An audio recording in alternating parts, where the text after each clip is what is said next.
me chamo Milton, faço parte da Agroindústria Segundo Ano e hoje eu fiquei responsável por contar um pouco sobre a história de Esaú e Jacó para vocês. A narrativa começa quando Natividade, juntamente com sua irmã, ficam bastante preocupadas com o futuro de Pedro e Paulo. Então, as duas resolvem encontrar com Bárbara, que era uma adivinha daquela época. Mas como é que elas iriam subir o morro, sendo que elas eram mulheres de alto padrão da sociedade daquela época, seriam no mínimo estranho. Então, elas resolveram ir às escondidas ao encontro com Bárbara. Ao se encontrar com Bárbara, Natividade faz uma pergunta bastante curiosa sobre o futuro de seus filhos.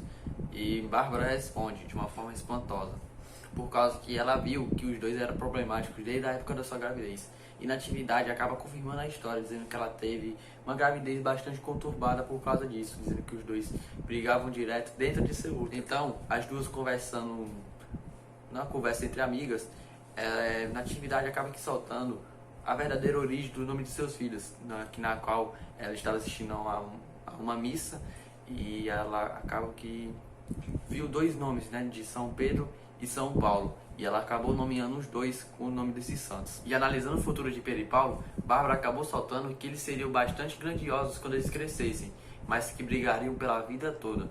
E assim, Natividade acabou nem ligando pelo fato do que eles brigariam pela vida toda, mas sim pelo fato que eles seriam grandiosos.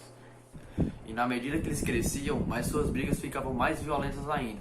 Então, a sua mãe, Natividade, nunca ligou para isso. Ela sempre teve uma postura pacificadora e sempre falava que os dois poderiam ser amigos quando crescessem.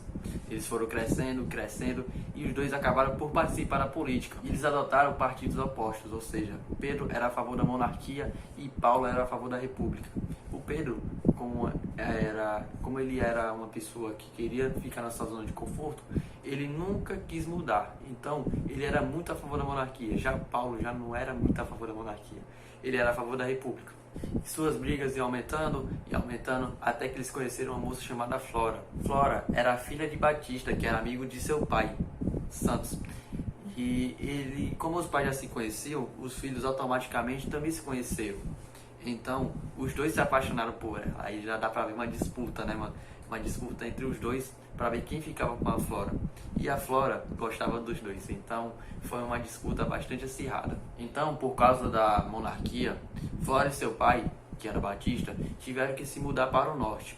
E para isso, e para a Natividade, no caso, isso foi um alívio, por causa que ela achava que esse aí seria o fim das brigas de Pedro e Paulo.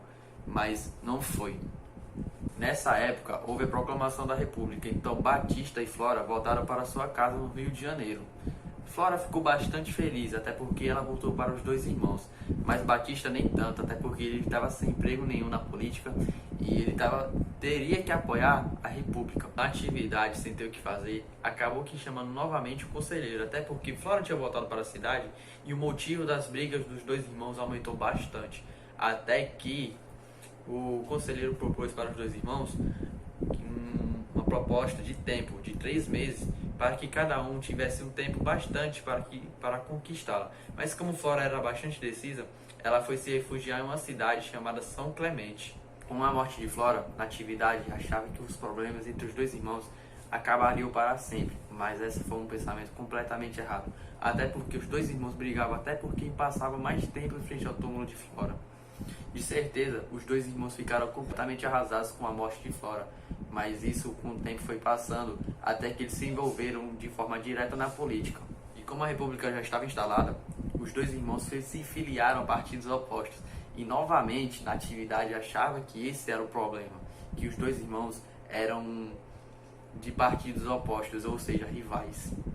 Eles foram passando com o tempo, foram subindo de cargo até que viraram deputados. Um tempo depois, Natividade acabou adoecendo e em seu leito de morte ela pede encarecidamente para que os dois fossem amigos, irmãos, mas que isso não pôde acontecer. Ela acaba morrendo e a narrativa acaba com o conselheiro Aires aconselhando eles a se tornarem amigos até o fim das suas vidas, mas que eu acho que eles não se tornaram amigos, viu? Então essa aqui foi minha apresentação, espero que vocês tenham gostado, tá bom? Obrigado, tchau. Em 1890, o livro O Cortiço, de Aloysio de Azevedo, chegou a receber uma boa recepção da crítica, obscurecendo escritores de alto nível, como até mesmo Machado de Assis. mas isso se deveu pelo fato de Aloysio de Azevedo estar mais em sintonia com as obras naturalistas que gozavam de um grande prestígio em toda a Europa.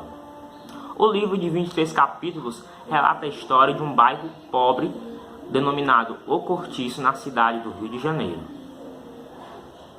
O livro O Cortiço narra inicialmente a história de João Romão, um português capitalista, dono de uma quintada rumo ao enriquecimento. E para atingir seus objetivos, ele utiliza-se de meios infiéis, como explorar os seus funcionários e até mesmo furtá-los. João Romão tem como vizinho o Miranda, que é uma pessoa de alta representatividade, representando a burguesia. Eles dois não se dão bem pelo fato de João Romão querer construir naquele local um cortiço, mas Miranda não aprova a ideia.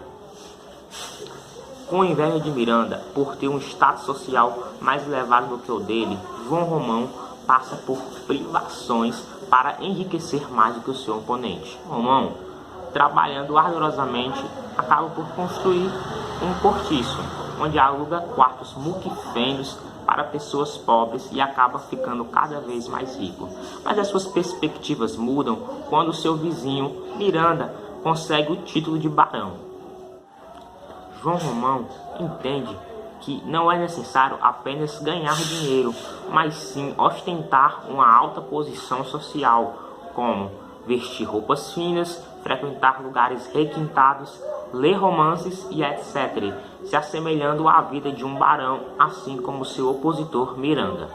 Mas quando João começa a imitar o seu rival Miranda, por incrível que pareça, eles acabam entrando em certa harmonia, ao ponto de João entrar na família de Miranda. Naturalismo, que é o estilo literário deste livro, é uma ramificação do realismo, e estes dois são antagônicos ao romantismo, pois traz a realidade de forma mais dura, trazendo um retrato objetivo da sociedade e os seus problemas sociais. O autor vivia em um contexto histórico onde o Brasil passava por diversas transformações decorrentes da ascensão do capitalismo. E devido a tudo isso e ao grande crescimento demográfico que o país passava naquela época, acabou surgindo a criação dos cortiços.